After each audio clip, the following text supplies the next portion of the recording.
Thank you for joining us today. We are your hosts, Mary, and we have Karli today.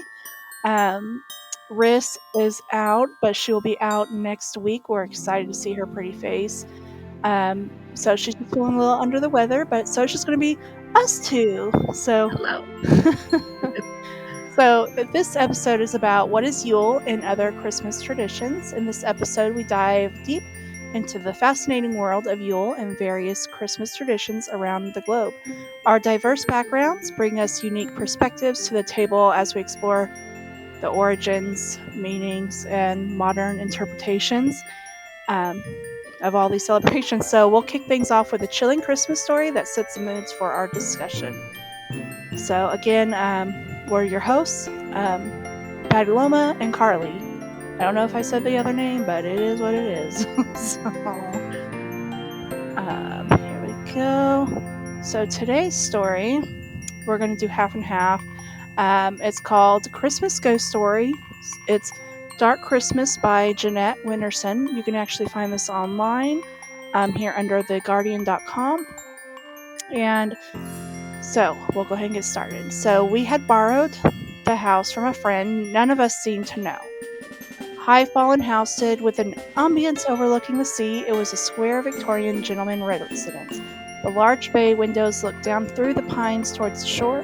6 stone steps led to the visitor up to the front door, where the Gothic bell pulled released a loud, mournful clang deep into the distance of the house. Laurel lined the drive. The stable block was discussed. The walled garden had been locked up in 1914 when the gardeners went to war, so only one had returned. I had been warned that the high brick wall enclosure of the garden was unsafe. As I passed it slowly in the car, I saw a faded notice falling off the paint peeled door. Do not enter.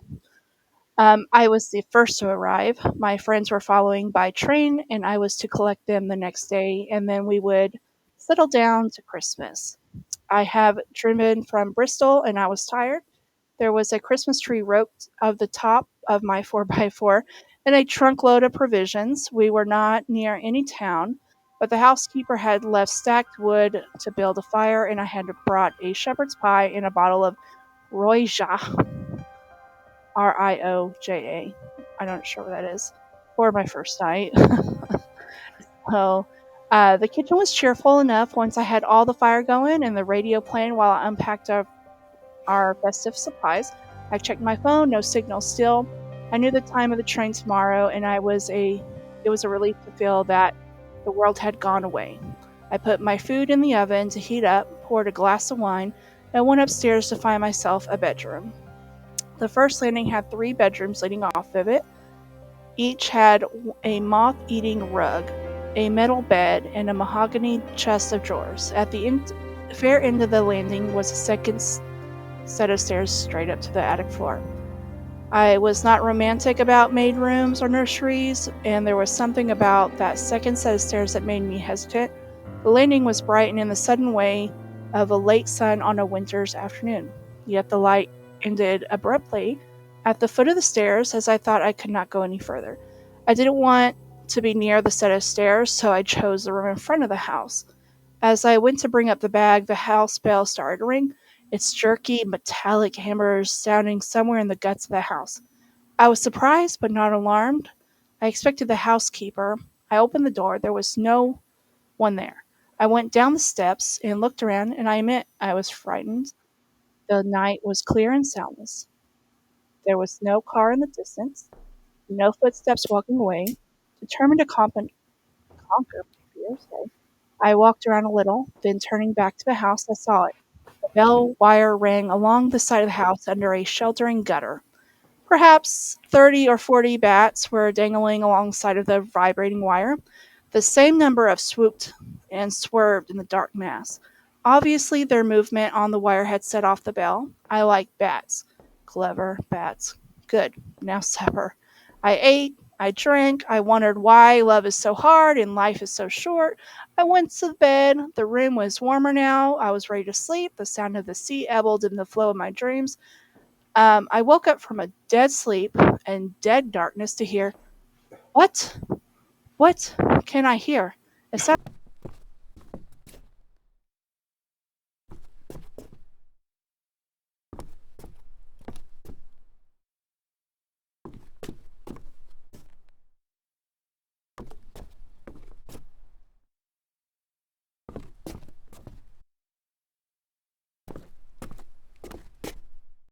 unless someone dot dot dot thought that was so unwelcome that I dismissed it all off with the law of gravity. Whatever was rolling over my head must be a natural dislodgement. The house was draughty and unused. The attics were under the eaves where any kind of weather might get in, whether or an animal. Remember the bats? I pulled the cover up to my elbows to pretend and pretending not to listen. There it was again. Hard, on hit, on pause, on roll. I waited for sleep. I waited for daylight. We were lucky, even worse of us, because daylight comes. It was a brooding day on that 21st of December, the shortest day of the year. Coffee, coat on, car keys. Shouldn't I just check the attic? The second set of stairs was narrow, a servant's staircase. It led a load and plaster corridor barely a shoulder width, and I started coughing. Breathing was difficult. Damp was dropped the plaster in thick, crumbling heaps on the floorboards. As below, there were three doors. Two were closed. The door to the room above my room was ajar. I made myself go forward. The room was under the eaves, and as I had guessed, the floor was rough. There were no beds, only a washstand and a clothes rail. What surprised me was the nativity scene in the corner, standing about 2 feet tall. It was more like a doll's house than a Christmas decoration. Inside the open fronted stable stood the animals, the shepherds, the crib. Joseph above the roof on a bit of wire was a battered star. It was old, handmade, and in a workmanlike, but not craftsmanlike sort of way. The painted wood now rubbed and faded like pigments of time. I thought I would carry it all downstairs and put it by our Christmas tree. It must have been made here for the kids when they were when there was children here. I stuffed my pockets with the figurines and the animals and left quickly, leaving the door open. Of course he did. I set off for the station. Stefan and Susie could help me with the rest later. As soon as I was out of the house, my lungs felt clear again. Whew, it must be the plaster dust. They drive to the station along the coast road, lonely and unyielding. The road turned into a series of blind bends and tight corners. I met no one and I saw no one. Gulls circled around over the seas. The station left was a simple shelter on a long single track. There was no information boards. I checked my phone. No signal. At last, the train appeared, and distantly down the track, I was excited. Memories of visiting my father as a child when I was stationed at his craft base give me a rush of pleasure whenever I travel by train or come to. You want to take it over from here? Yeah. The train slowed and halted. The guard stood down for a moment. I watched the doors. It wasn't a big train, this branch line train, but none of the doors opened. I waved at the guard who came over. I am meeting my friends. He shook his head. Train's empty. Next stop is the end of the line. I was confused. Had they got off at the earlier stop? I described them. The guard shook his head again. I noticed strangers. They would have boarded at Carlisle. Ask me where to get off. Always do. Is there another train before tomorrow? One a day, and that's your lot. And more than anybody needs in a place like this. Where are you staying? High Fallen House. Do you know it? Ah, we all know it. He looked as if we were about to say something else. Instead, he blew his whistle. The empty train pulled away, leaving me staring down the long track, watching the red light like a warning. I needed to get a signal on my phone. I drove on past the station, following the steep hill, hoping some height would connect me to the rest of the world. At the top of the hill, I stopped the car and got out. Pulling up the collar of my coat, the first snow hit my face with instinct, sharp and spiteful like little bites. I looked out across the white end bay. They must be High Falling House. What's that? Two figures walking on the beach. Is it Stefan and Susie? Had they driven here after all? Then, as I strained my eyes against the deceit of the distance, I realized the second figure was much smaller than the first. They were walking purposefully towards the house. When I arrived back, it was nearly dark. I put on the lights, blew the fire into a blaze. There was no sign of a mystery couple I had seen from the hill. Perhaps it had been the housekeeper and her daughter come to make sure that everything was all right. I had a telephone number from Mrs. Wormwood, but without a signal, I could not call her. The snow was thickening in windy swirls. Relax, have a whiskey. I leaned on the warm kitchen range with my whiskey in my hand. Sorry.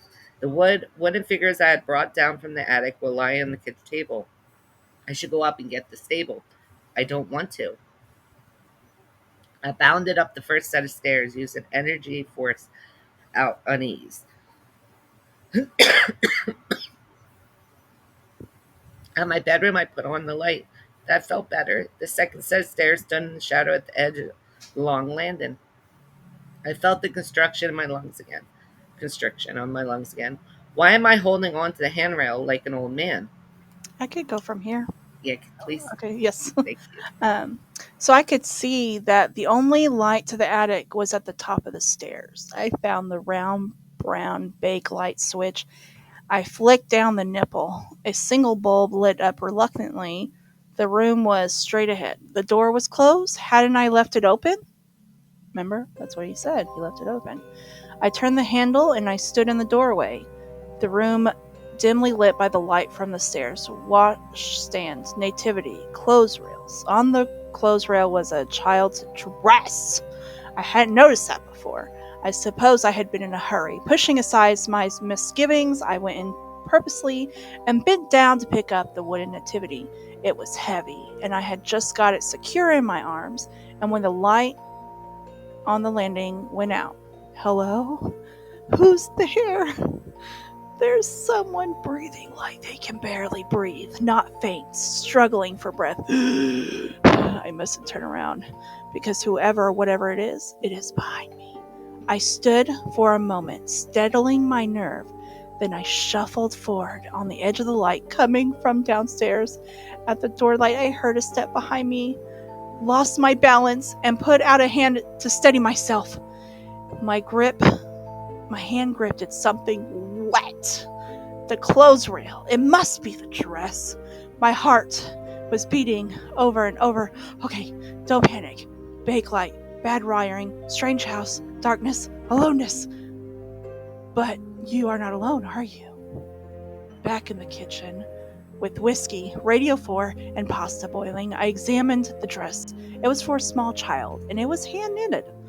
Well, the wool was smelly and a little sopping, but I washed it out and I left it hanging over the sink to dry. I guess there must have been a hole in the roof and the dress had been soaking up the rain for a long time. I ate my supper, minded my business, tried to read, told myself it had been nothing at all. It was only 8 p.m. I didn't want to go to bed, though the snow outside was like a quilt. I decided to arrange the nativity: donkey, sheep, camels, wise men, shepherds, Star Joseph. The crib had there. But it was empty. There was no Christ child and there was no Mary. Had I dropped them in the dark room, I hadn't heard anything fall, and these wooden figurines were about 6 inches tall. Joseph was wearing a woolen tunic, but his wooden legs had painted puties. I pulled off the tunic. Underneath, wooden Joseph wore a painted uniform. First World War. When I turned him around, I saw there was a gash in the back like a stab wound. My phone beeped. I dropped Joseph, grabbed the phone. It was a text message from Susie. Trying to call you, period. Leave tomorrow tomorrow. I pressed call. Nothing. I tried to send a text. Nothing. But what did it matter? Suddenly I felt like a relief and calm. They had been delayed. That was all. That's fine. Everything's fine. It's fine. Tomorrow they would be here. I sat down again with the nativity. Perhaps the missing figures were inside. I put my hand in, my fingers crossed around the metal object. It was a small iron key with a hoop top. Maybe it was the key to the attic door. Maybe. Outside, snow had fallen, snow on snow. The sky had cleared. The moons bed above the sea. I had gone to bed and I was deep asleep when I heard it clearly above me. Footsteps, pacing, down the room, hesitant, turn, return. I lay in bed, eyes staring blindly at the blind ceiling. Why do we open our eyes when we can't see anything? And what was there to see? I don't believe in ghosts, okay? I wanted to put on the light, but if the light didn't come on, what would it be worse to be in the darkness? I have not chosen the darkness. Sorry, I had not chosen the darkness I was choosing, but it would be worse. I sat up in bed, pulled back the curtain a little. The moon had been so bright tonight. Surely there would be a light. There was light. Outside the house, hand in hand, stood the still silent figures of a mother and child. What? I did not. By then I would definitely pee my pants a little. Like, I did not sleep again until daylight. And when I slept and woke up again, I was almost midday and ready. Already the light was lowering. Hurrying to get my coffee, I saw the dress was gone. I had left it dripping over the sink and it was gone. Get out of the house. I set off for the station. There was an air froth and I had a coated tree in the glittering white. It was beautiful and deathly. The world held on ice. All right, you want to go from here? Yeah, I can. Okay, okay. On the road, there were no car tracks, no noise, but the roar and drop of the sea. I moved slowly and saw no one. In the white, unmoving landscape, I wondered if there was anyone else left alive. At the station, I waited. I waited some time past time until the train whistled on the track. The train stopped. The guard got down and saw me. He shook his head. There's no one, he said. No one at all. I thought I would cry. I took out my mute phone, flashed up the message. Trying to call you. Leave tomorrow. The guard looked at it. Happened, it's you who should be leaving, he said. There's no more trains past Carlisle now till 27th. Tomorrow was the last, and that had been canceled. Weather. I wrote down a number and gave it to the guard. Will you phone my friends and tell them I am on my way home? On the slow journey back to High Fallen House, I filled my mind with my departure. It would be slow and dangerous to travel at night, but I could not consider another night alone, or not alone. All I had to do was manage 40 miles to Ickburn. There was a pub and a guest house and a remote but normal life. The text messages kept playing in my head. Had it really meant that I should leave? And why? Because Susie and Stefan couldn't come? Weather, illness? It's all a guessing game. The fact is, I have to go. The house seemed subdued when I returned. I had left the lights on and went straight upstairs to pack my bag. At once I saw that the light to the attic was on. I paused, breathed. Of course it's on. I never switched it off. That proves it's a wiring fault. I must tell the housekeeper. My bag packed, I threw the food into a box and put everything back in the car. I had a whiskey in the front, a blanket I stole from the bed, and I made a hot water bottle, just in case. It was only 5 o'clock. At worst, I'll be in Ickburn by 9 p.m. I got in the car and turned the key. The radio came on for a second, died, as the ignition clicked and clicked. I knew the battery was flat. 2 hours ago at the station, the car had started first time. Even I had let the lights on, but I hadn't left the lights on. A cold panic hit me. I took a swig of whiskey. I couldn't sleep in the car all night. I would die. I don't want to die. Back in the house, I wondered, what was I going to do all night? I must not fall asleep. I had noticed some old books and volumes when I explored downstairs yesterday. Assorted dusty adventure stories, tales of empire. As I sorted through them, I came across a faded velvet photograph album. In the cold desert sitting room, I began to discover the past. High Fallen House, 1910. The women in long skirts with waists, the men in shooting tweeds, the stable boys in waistcoats, the garden boys wearing flat caps, the maids in starch aprons, and here they are again in their Sunday best, a wedding photograph. Joseph Mary Locke, 1912. He was a gardener, she was a maid. In the back of the album, loose and unsorted, were further photographs and newspaper cuttings. 1914, the men in uniform. There was Joseph. I took the album back into the kitchen and put it next to my wooden soldier. I had on my coat and scarf. I propped myself up in two chairs by the wood fire range and dozed and waited and waited and dozed. It's perhaps 2 o'clock when I heard a child cry. Not a child who had scraped his knee or lost a toy, but an abandoned child, a child whose own voice is his last hold on life, a child who cries and knows that no one will come. The sound was not above me. It was above the above me. I knew where it was coming from. I put my hands over my ears and my head between my knees. I could not shut out the sound. A locked child, a younger child, a child who was cold, wet, and frightened. Twice I got Mm-mm. up and went to the door. Twice I sat down and cried. The crying stopped. Silence, a dreadful silence. I raised my head. Footsteps were coming down the stairs, not one foot in front of the other, but one foot dragging slightly, then the other joining it, steadily, stepping again. At the bottom of the stairs, the footsteps paused. Then they did what I knew they would do with all the terror in my body. The footsteps came towards the kitchen door. Whatever was out there was standing 12 feet away on the other side of the door.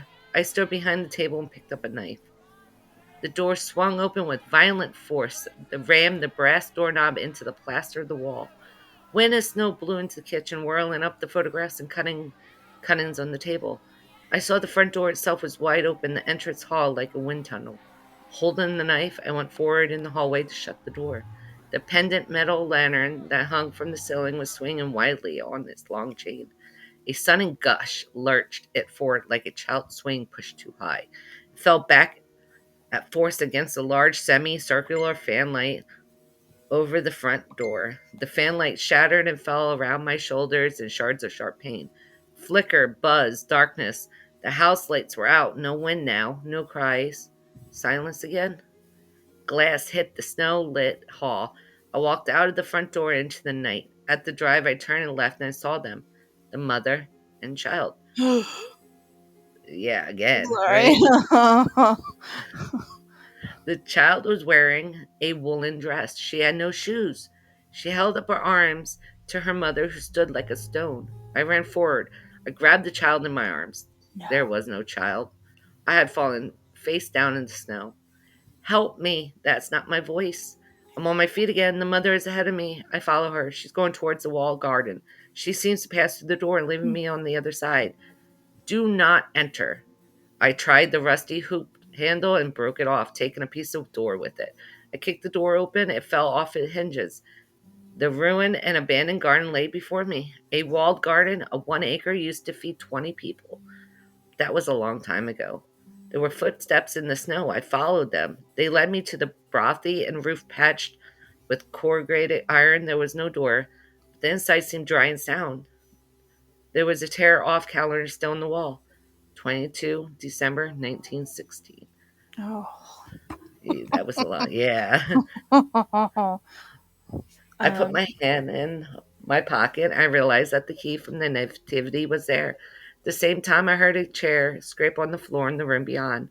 I had no fear anymore. As the body first shivers and numbs with cold, my feelings were frozen. I was moving through the shadows as one dreams. In the room beyond, there was a low fire lit in the tiny fireplace. On the other side of the fire sat the mother and child. The child was absorbed playing with marble. Her bare feet were blue, but she did not seem to feel the cold any more than I did. Are we dead then? Do you want to take over? oh man, if I don't have a heart attack. So, are we dead then? The woman with the shawl over her head looked at me with a deep, expressionless eyes. I recognized her. It was Mary Locke. She nodded at me, or at me, not me, at some other me in some other time. I do not know. Her gaze went to a tall cupboard. I knew that my keys shifted this cupboard and that I must open it. I did so. A dusty uniform fell out, crumbling like a puppet. The uniform was not quite empty of its occupants. The back of the faded wool jacket had a long slosh where the lungs would have been. I looked at the knife in my hand. Open the door. Are you in there? Open the door. I woke up to a blinding white. Where am I? Something's rocking. It's the car. I am in my car. A heavy glove was brushing off the snow. I sat up, found my keys, pressed the unlock button. It was morning. Outside was the guards from the train and a woman who announced herself as Miss Wormwood. Fine, fine mess you've made here, she said. She went into the kitchen. I was shivering so much that Miss Wormwood relented and began to make coffee. Alfie fetched me, she said, after he spoke to your friends. There's a body, I said. In the walled garden. Is that where it is? Said Miss Wormwood. At Christmas 1914, Joseph Locke had gone to war. Before he had left the Flanders, he had made a nativity scene for his little girl. When he came back in 1916, he had been gassed. They heard him climbing the stairs, gasping. Ooh, I can chills. I felt like somebody just touched my head. Gasping for breath through the froth corrupted lungs, his mind had gone. They said at night in the attic, where he had slept with his wife and child, he leaned vacantly against the wall, rolling the child's marbles up and down, pacing, pacing, pacing. One night just before Christmas, he strangled his wife and daughter. He left them for dead in the bed and went out. But his wife was not dead. She followed him. In the morning, they found her sitting by the nativity, her dress dark with BLOOD, his fingerprints livid at her THROT, and she was singing a lullaby and pushing the point of the KNIFE into the back of the wooden figure. Joseph was never found. Are you going to call the police? I said. What for? Said Miss Wormwood.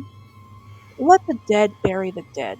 Alfie, the guard, went out to see my car. It started first time. The exhaust blew in white air. I left the clearing up and was about to set off when I remembered I had left my radio in the kitchen. I went back inside. The kitchen was empty. I could hear the two of them up in the attic. I picked up the radio. The nativity was left on the table as I had left it, but it wasn't as if I had left it. Ooh, I got another chill. Oh, sorry, my poo. So Joseph was there, and the animals, and the shepherds, and the worn-out star, and the center of the crib. Next to the crib were wooden figures of a mother and child. The end. Wow. Remember how I said this was going to be a 10-minute story? Yeah. I That lied. was a good one. I did. That was really good. That was really detailed. I feel like we really got into that. Yeah, that was a good one. We should start like partnering up, taking turns on stories more often. Yes, because that was kind of cool. So if y'all don't remember, that was Dark Christmas by Jeanette Winterson. That is really good. You did a good job, lady. I don't know who that is, but good job. So, okay, so let's go on to the lighter side. Today we were trying kind of staying like a little light, you know. Um, so if you do have kids in the car, this one's okay. I didn't really think about to like the end of it. I'm like, oh, maybe I shouldn't repeat something, but there wasn't really a lot of bad words. I don't think. No, it really wasn't. It was just a good old ghost story. Yeah. So, let's see. So today we're talking about what is Yule. So okay, so what do you celebrate? Do you celebrate Christmas or Yule or what is your thing? I celebrate Christmas. I celebrate pretty much, I think, what a lot of people celebrate. Like on top of my tree, I do not have a star, even though Hmm. I know that's weird for me. I have an angel Yeah, because some of my family believe in that, some believe in the pagan holiday, but here what we do is we combine everything. Like yeah, we still have the offering out the night before. We still decorate, but we have an angel yeah. because my son is into that. So we do So, Christmas. What do you do? so we do Christmas too. We were gonna do like the Yule traditions. Briss was gonna kind of go over that a little bit today, but we can kind of talk about what it is. I think I got Eastern Europe, but we'll get into that here in a minute. We're going to talk about different Christmas traditions as well. So I think from what I gather is like winter solstice kind of goes in with Yule. This is just my, if I'm wrong, just tell me. I believe it's kind of just giving back to the earth. I feel like, you're gonna light a Yule log. That's one thing, right? You can make decorations to fit it. So, like, let me pull this up because oranges mean something, cinnamon needs something. I'm guessing the cinnamon probably means like good luck and money and right. And another good one for Yule is making wreaths. And when we do that, we're gonna make it out of holly, pine, mistletoe, and ivory. And Hmm. that's another one that is good luck and stuff like that. So, so like the Yule log, you can do that. You're gonna light that, and it can be an actual log, or a candle, or it can be. Some people do logs, candles in the logs. Um, You can write notes. A note can be written to honor a loved one who has passed. That's a thing too. It says here that homes are decorated with holly, mistletoe, and evergreen boughs. Boughs. I'm not sure if I said that right. I have a Another thing mistletoe. I do, I already started, is for the whole month, a candle will be burning like this one. Oh, for the whole month? I will burn one almost every night before bed for the whole month of December for Oh, my dead relatives to give a blessing to them. And I have dried flowers, and they're always with the orange, red, like yeah. the colors do matter. Yes. And I have a star. See, I might not have Oh. it on my tree, but like I Well, said, I have it still for me, but I I celebrate a little different. once I find my Christmas decorations, I think we have one. I just don't remember what it was. We did a star for the longest time. We've done angels for a couple years. I think I like the angels more than I like the I star. do too. I have the Uh, angel, and she's yeah. holding two red candles. Oh. Ouch. Right now, I have a Christmas hat. I have a Santa hat at the Oh, top of my tree because I'm like, I don't know what to, until I find it. But um, there's feasting, and that includes meat, pies, spiked cider, mulled wine, and wasan. I don't know. But we do that kind of anyways in like a traditional home for Christmas. Like we'll drink the wine or we'll have mead or whatever. Right now it's eggnog, and we have some spiked eggnog. Let's see. and then you got the Yule log, which is a piece of wood that is decorated and put Hmm. near the fire pit, and Hmm. then you burn that the night of, if you would like. Okay. See, If you would like, that's what I was trying to figure out. Like, when do you burn it? you know. you can burn it the night of, or you can burn it the next night. But the whole thing is, I would burn it the night of, but you got to decorate it. Yeah. So, um, this is a quiet time as well for reflection and welcome the return of the sun at dawn. That's interesting. Now, the Wasan or Wasane, it's funny because I've actually done this.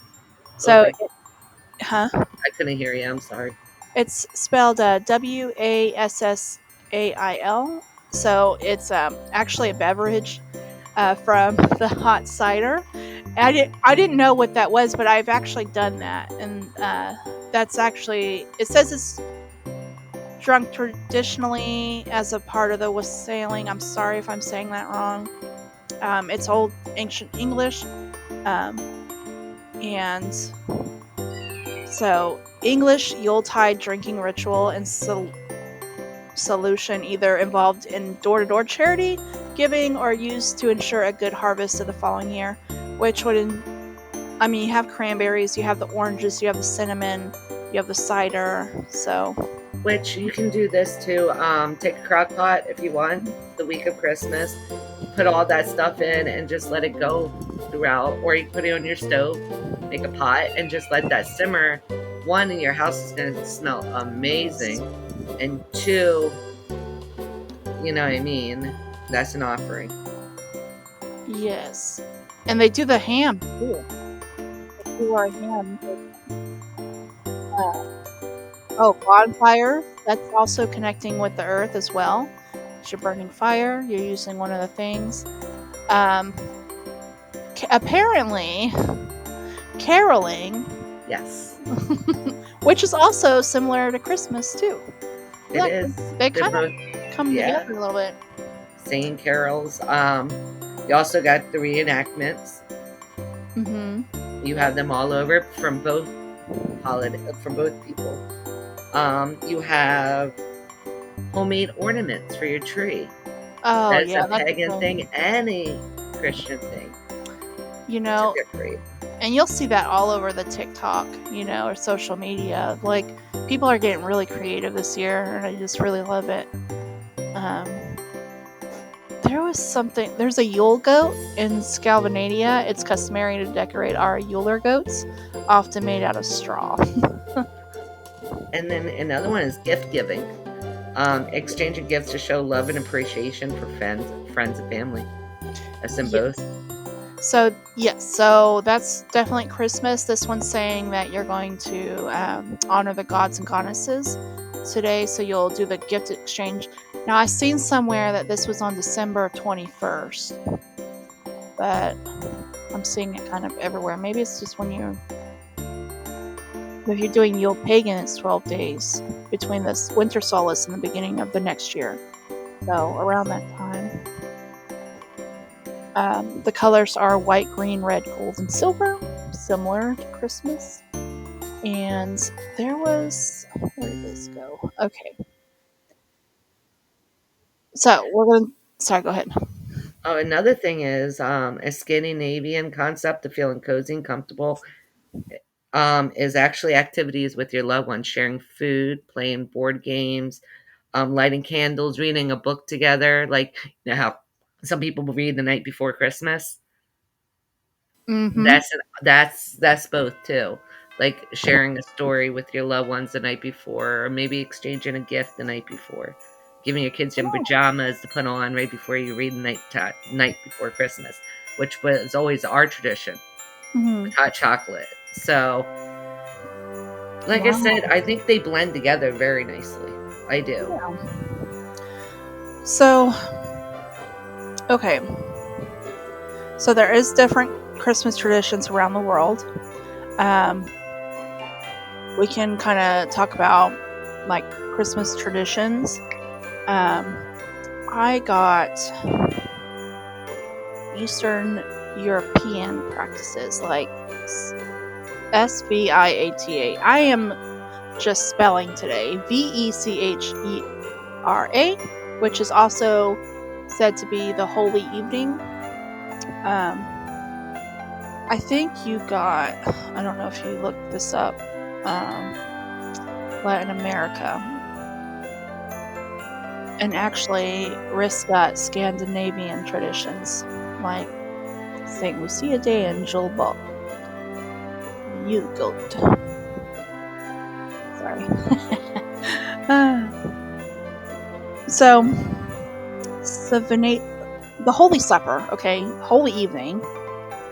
It's traditional in the UK, and if you're listening from the UK, let us know if we're wrong. Comment, share your stories. Let us know because we're still, even though we got some traditions going, it's always interesting to learn like more. So, and we're a blended family here. I know down for Latin America, one of the things is a day of little candles is December 7th. They start lighting candles and sending good wishes. Oh, that sounds fun. It's a We lot in should. Spanish, so I'm trying to get. Oh no, I didn't think about that. Well, I can do. You're good. I can read Spanish. Um, Also, at dusk, people light candles and lanterns that are placed on sidewalks. Um, Mhm. there's a whole thing about Day of the Little Candles, by the way, if you want to. It's actually kind of cute. They have It's honoring the Virgin Mary. So I wonder if that's kind of similar to like Mexico because they have Three Kings Day. it has a different way of saying it in Spanish. It sounds a lot better in Well, Spanish. yeah, I looked up Latin America. That's both. That's like Oh, the well, I don't know my countries like that. no, I'm just saying, like, that's I don't know if I was supposed to, but that's what I did. Yeah, Um, yeah, that's yours. So, Three Kings, Christmas in Spain is there no Santa Claus. Forget Saint Nick in Spain, it's the Three Kings. we've actually done that. I can't remember if it was like January 3rd or the 5th. It was sometime early January, and me and the kids have actually celebrated that twice, and we really enjoyed it. That was fun. It looks cute. They eat tamales, mole. They eat Mhm. some. They look. Some of this food looks really good, by the way, It guys. is. It is. I like chocolate. Ugh. So there. Oh yes, they have like Spanish cocoa. I don't do the Spanish cocoa. I do. I don't know. I do like a crock pot, and yeah, and actually, that's kind of one of our traditions. So like the night before Christmas Eve, I'll get the kids or whoever's in the house at this point because it's right now it's just my kids and my boyfriend. So you get a Christmas Eve gift. I'll make the homemade hot cocoa. We'll have a nice little dinner. We'll watch a movie. But in that Christmas Eve gift, you get pajamas, a cup, a snack of your choice. Today I was kind of thinking about the fun little Welch's juice wine bottle for the kids, you know. And then we just watch Christmas movies, or we fight. Lately, since they become teenagers, we fight over the what movie and how we don't want to. They don't want to watch Christmas movies, but I do. And then we argue for about 15 minutes, and then I go upstairs and watch my own Christmas movies. If you have teenagers, you know. This year we're watching Deadpool too. Oh yeah, see, you know. I outranked everybody. I Um, was gonna do a Harry Potter night, but the kids outranked me on that one. oh, the Harry Potter, that would be cute. It is cute for Christmas. It really is. See, maybe maybe I'm a child because I'm like watching Frosty the Snowman. I'm watching the reindeer. Okay, I'm watching all those I and they do that. have, huh? I do that too when the kids ain't home because no, they're too old for me now. They Yeah. can't watch it with me. It's not cool no more. Oh, it's cringy. Yeah. But no, I watched the Christmas shows by myself. I was trying to make notes for like one of our podcasts, and I was like, I'm just watching my Christmas movies and I'm making notes. And it was a good night. It was a good night. And they have all that. If y'all don't know either, they actually have a lot of those Christmas movies, like when you were like kids, on Amazon. Amazon movies, you know. They And they're also free. have Hulu too. Oh, yes. They do have some on Hulu. I think. Wait, hold on. I'm trying to think. I was watching that other movie with that one guy. The I'll Be Back. Oh, Jingle All the Way. Yeah, I was watching that. I was like, oh, I haven't seen this one a good time. There was some good fights on that movie I forgot about. Did you know December 28th is Spanish version of April Fool's Day? Are you serious? It's the day for playing harmless pranks and dressing up and stuff. Oh my gosh. You know, December 28th. try telling your mom you're pregnant with your second child on April Fool's Day. I'm like, no, I'm serious. Like, no, I'm not. It's real. I'm sorry. Maybe I should have waited till the second. I would have. I mean, So, okay, so I got Eastern European Holy Evening, sorry. So when the first star appears in the eastern sky, that symbolizes the three wise men's journey. Hey, similar. Look at us, and the table's decorated with a sheaf of wheat called didach. Didach. Didach. I feel like it'd have a in there. Yeah. Beware the glory of the gods. So it's sorry. You're So good. it represents the family's ancestors and the importance of wheat. And then some other decorations are like garlic and hay. That will definitely keep the vampires away. Um, That's a positive. I mean, yes, but garlic is good with everything. I'm just saying, maybe oh, not the hay, but it's roasted garlic. Sweet. now I'm hungry. Same here. I'm like, man, I forgot to tell him to grab me some nerds on the rope.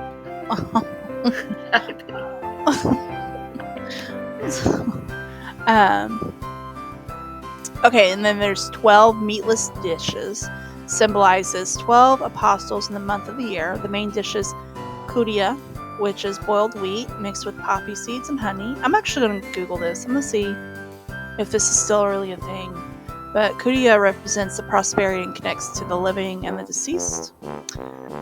I think that's the difference between Christmas and some of these other ones is they don't really celebrate the dead. They just kind of are like, Holly Jolly Grinch, Hallmark, yes. But I think Christmas has gotten like, I don't know if it's just because it's Christmas. I don't know if it's just like the era that we're in, but it kind of feels like it gets a little bit more commercialized. The family says a prayer, often the Our Father. The head of the household anoints each person with honey and makes a sign of the cross on their foreheads. Oh, it's cute! Can we do that, Carly? Just anoint everybody with honey. That'd be sticky. It's a very sticky situation. And then before each meal, each family member washes their face, hands, and legs in cold water and says, "Be as healthy as this water is." That'd be fun. Some go swimming for a short swim in a local river or lake. Might be a little bit too cold for that, but that ain't my business. Um, do you think Yule has influenced modern Christmas celebrations? Like, I mean, we know that they have like the symbols, the lights, the feasting. A lot of the stuff is like the same. But I wonder how like different cultures kind of blend their traditions. I think, especially over in America, I think we are a melting pot of traditions, so we took a little of each. Mm-hmm. Sometimes, I do. I think you'll blend it in with Christmas over here. It don't seem like I don't want to explain it. Like other cultures are a little different, but I think we have a piece of each. I do. I think I we think brought it over. I think it I think it was all the same, Christmas and Yule. There are a couple things that are different that were lost in the tradition of Christmas, but and I hate to say it like this, but I think that was just because it got so commercialized. You It did. know, I think we should be connecting a little bit more to the earth and less to the electronics and the Wi-Fi, and I think as parents too, like when you're growing up from a different era or generation, you want to do a little bit more than what your parents did, no matter if you grew up good or bad. So maybe we go a little overboard. Not me, because I do not shop enough. But if you're listening, Brandon, shut your pie hole. I was gonna say he's right, laughing his ass off. So, um, but yeah. So, For Latin America, the Christmas, they have something the 9 days before Christmas, from December 16th to the 24th. It celebrates. Let me get into this quick. Sorry, I'm trying to decode it. Okay, got it. Religious festivals celebrated in Mexico and some parts of the United States between December 16th and 24th. The journey that Joseph and Mary made from Nazareth to Bethlehem in search of safe refuge where Mary could give birth to the baby Jesus. When they were unable to find lodging in Bethlehem, Joseph and Mary were forced to seek shelter in a stable where Christ's child was born. So they celebrate that mhm. from December 16th to Christmas Eve. Oh.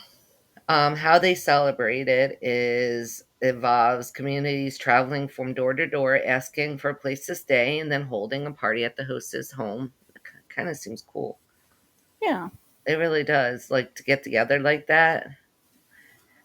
They were given permission to celebrate extra Christmas masses back in the day. I don't know if they still do that. They have to ask. Um, Live music, children dressed as Jesus and Mary could be seen at parades all over down in South America. Yeah. Food and drink typically include a bunch of like charros, like tamales, Ooh, mole, I'm all the making good stuff. tamales too. Mm. It's celebrated in Latin America, El Salvador, Mexico, Guatemala, Honduras, Latin America, and the United States. So they have a little different like spin on it. Hmm. They actually have peanut. I can't say it right. Panada. I can't say it right. Panada. Pinatas. As Pinatas. Pin- pinatas. I'm trying not oh. to have my accent come out with this one. Pinatas. Pinata on a popular part of Christmas celebration, especially in Mexico. They're filled with candy and small toys. That's kind of Oh. cute. I never thought of Yeah. that. I really didn't. I guess I can So, take myself out of that one. oh, pinata. Pinata. I thought you were talking about like a food at first, like panadas or something. No, yeah, we're really thinking of food right about now, but Well, no. you have like that like accent, like a New Jersey accent. You know, you I do that. do. I grew up near Philly. Actually, I grew up in Berks, which is between Jersey and Philly. So I have a part of the Philly and part of the Jersey. Everybody's like, it's Brooklyn. It's not Brooklyn. It's Jersey and Philly. Y'all Like, hear that? it's It's not definitely Brooklyn. Philly. I'm from Okay. near Philly, guys. Well, okay. So, random question: what do you eat on Christmas? Oh, me, I eat ham, sweet potatoes, Hmm. bacon dressing, with lettuce, corn, rolls. What do you eat? Whew, that sounds good. I used to do the like turkey and the stuff, you know, do all the stuff. But my mom, if I go see her, like, so we do the okay. So our Christmas used to be so chaotic. I would have our Christmas morning if it was my year because I would alternate with their my son's dad and their grandparents. So like, let's say one year I had Christmas Eve night in the morning, and we would alternate. And so we would get up in that morning. We'd have our little Christmas thing, like do the thing, Santa, cookies, all of it, open presents, and then we would go over to my mom's house usually that same morning. And because we would get up early, because you know, kids and then presents like 7 a.m. So we get there, try to get there about 10:30, maybe earlier. And my mom, if we're there in the evening, I have her make tacos. But so they'll have the kids will head to like my house, their dad's house, and then the other one has his grandma's house, and then we'll get to my mom's house. And it's just it used to be such a whole thing. Now this year it's just like because my son's dad has had him the last couple of years with the COVID, and so now it's like our house, mom's house, or whatever. Eventually, not. So this will be good. So this year, my mom is going to be here the day after Christmas, and she's going to be making tacos. And I really like when she makes tacos. I cook Thanksgiving, so she should definitely make the tacos with us today next week. I was saying if my mom's listening. Yeah, no, I couldn't hear that last part. Oh, but yeah, I mean, yeah, we used to do the turkey, but Yeah, we do a it's a lot of Christmas work. ham. Well, This I is, do a Christmas ham. My mother-in-law does a roast, ooh, that roast sounds good. but she That's makes me easy. eggplant parm. Oof, that actually sounds good too. Yeah, but I still do my ham. I'll So have it ready. basically, I'm going to be at your house this year. Go for it. And I make something called filling. It's stuffing, homemade stuffing meets mashed potatoes mixed together in the oven, by the way. Ooh, that It's sounds really so. good. I It's don't really know. good. I'm like kind of thinking maybe I'll do a roast because I could just throw it in the slow cooker and be done with it. That's what she does, but she always makes me eggplant farm. Ooh, But then when we come home, we have my ham because I'm not going to Christmas without a ham. there you go. I think it's good luck to have a ham on Christmas. And then for New Year's, I make Oh, pork and sauerkraut. so we do the. Okay, I'm really weird with pork, and I don't like sauerkraut. I love sauerkraut and pork. That's the only time of the year I get to have it, by the way. So everybody in the house likes it. I am. I don't know. So I think we do the cabbage, the black eyed peas, and the cornbread. And I feel like I'm missing something. We do the traditional like white people. I do. Oh, mine's so traditional white people. I do the pork in the crock pot with the sauerkraut, homemade mashed taters, Maybe it and is then, pork. We do like a ham or pork, and you boil it in there. yeah, Yeah. Okay. Okay. Yeah. and then my for Latin you got Feliz Navidad, which means Merry Christmas and Happy New Year. Feliz Navidad. Don't even because there's been these like social media things with the llamas on there. It'd be like You see it'd be that like one? Feliz Navidad, da, or something Yeah. like that. And then I was doing it over and over and over and over in my head, all through the house, like da. So, but we are Then, coming on. Sorry, go ahead. oh, last thing is King's Cake. It's a traditional cake consumed by Spanish around Three Kings Day, which also is down in Louisiana. They have a big thing with They that have one. it in Texas too, but that all comes from we're so close to Mexico. And like when you make friends out here, like the thing is with people from Mexico, like they're usually 9 times out of 10 they're pretty friendly. They are going to if you don't even know them and they're going to invite you in your home. They're the home. They're going to offer you alcohol of some kind. And honestly, if you can meet somebody from a different country, period, Do it. do it. Like, because I've made like the really best friends just living out of the state, come from here, come on, from all over. And down in Louisiana, they have a lot of Spaniard influence throughout the town, so a lot of that Yeah. was adopted. Yes. But that's it for me, Yeah. Gladys. Well, thank y'all for listening today. We really glad that you'll listen. Hopefully, Riz will be here next week. We miss her. She'll next week on our docket we have the Yule Cat, Santa, and the Crippets. And I know Carly's really excited about the Crippets. Yes, of course I'm excited about the crickets, man. I think she was gonna do Yule Cat, but I really want to do Santa because I can go all day. I can talk to you about Santa all day. Ho ho ho! See my sweater? Who is that? That's cool Santa. Just don't forget to like, share, subscribe. Be kind, especially around this time of the year, guys. Yes. Show us some love. We show you some love, and blessed be. Bye. Bye.